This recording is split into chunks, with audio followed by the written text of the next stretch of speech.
we acknowledge that people deeper? Hello guys, welcome to Yundel channel, and today is about acknowledging people that each and every one of us is different from one person to another. How can we really acknowledge that people deeper? We are going to take a look of that right now, and I am sharing this with you from my own life experiences and from my own reading. Of course, the reading helps me to realize more that each and every one of us is different from one person to another. It is very important that we have to respect the other person. We have to respect the people deeper, because we are created God equally, but our attitude is different from one person to another. So guys, this is my share with you today, acknowledging that people is different from one another.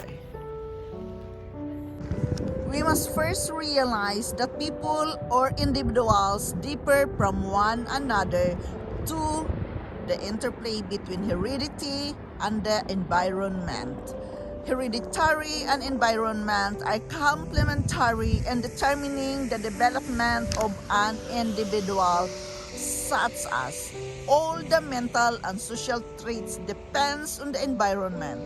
People differ because of an evolutionary root of personality, means treat them as comes what they are inherited from their family.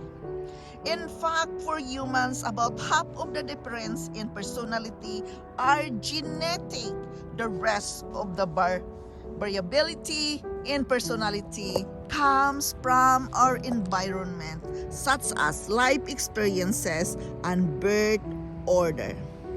We must understand that many differences between individuals are undoubtedly because of the difference in their genes. Each one of us represent personality traits. Adversity can affect individuals throughout their lifetime. We differ from each other in a very tiny proportion of our DNA. We differ by a large number of DNA bases. Some noteworthy evolutionary changes in human beings have occurred relatively rapidly despite of the slow overall rate and change of the DNA label. We must realize that humans are unusual animals by any stretch of the imagination. Our personal anatomy and abilities, such as big brains and opposable thumbs, have enabled us to change our world dramatically and even launch off the planet. How can we acknowledge that people differ? We must distinguish man or humans from other animals. Generative computations. Humans can generate a practically limitless variety of words and concepts. As humans, we have formations, combinations of ideas, and we have mental symbols and abstract thought.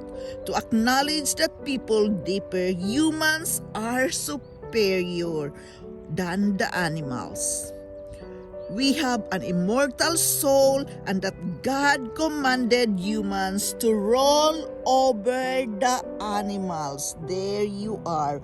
Every human's genome is unique in its own special way. God created us in our own special way. Therefore, we differ from one person to another. It is very different from one person to another. Although God created us equally, but our attitude is meant to be different from each other. We must really understand between individuals are undoubtedly because of the difference of our genes. God created us equally, but at the same time, we have different genes from each other. We are created uniquely. Therefore, our DNA is special from one person to another. And we must acknowledge that people differ due to our change of attitude from one person to another. It's really, guys, a different from one person to another, and it's not really easy because our genes are differently from one another. We differ from each other in a very tiny proportion of our DNA. We differ by a large number of DNA bases. Some are very evolutionary changes in human beings have occurred relatively rapidly despite of the slow overall rate of change at the DNA level. Still, God is in control because even He created us equally. He is the one who created us, but it happens that we are very different from one person to another. Therefore, guys, we differ from each other. We have different unique beauty, each and every one of us, because it is meant to be that our personality, our attitude must be different from each other's as life experiences and our own birth order. So guys, this is my share with you today. We must acknowledge and respect that people differ because each and every one of us is uniquely created by God.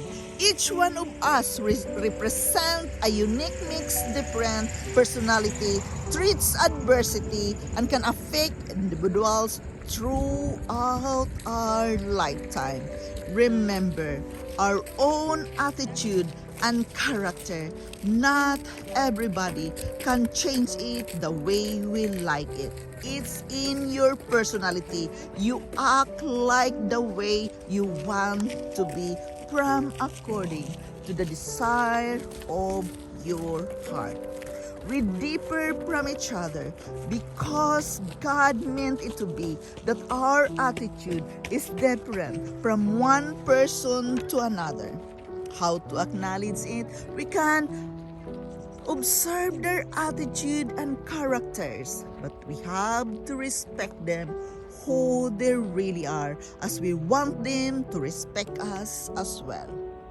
Yes, DNA has a big role of our differ from one person to another. How can we acknowledge that people differ? Guys, again, you have to know yourself and don't compare yourself to other person because each and every one of us are uniquely created by God, and it is very important that we can respect each other's will and desire. We have to respect each other's character and attitude. We can acknowledge it by observing the person, respecting it, being with them, putting ourselves into their own shoes. Try to be broad-minded and understand that each and every one of us is different from one person to another. So guys, again, we have to respect each other. That is the very one important thing when we acknowledge that people are different from each other. Of course, we are different from each other because each and every one of us are uniquely created by God, and that is a blessing that we are different from each other. So again, guys, this is Yundel. Thank you so much for listening. Thank you so much for being here in my channel daily. Thank you, and I love you all, and bye-bye.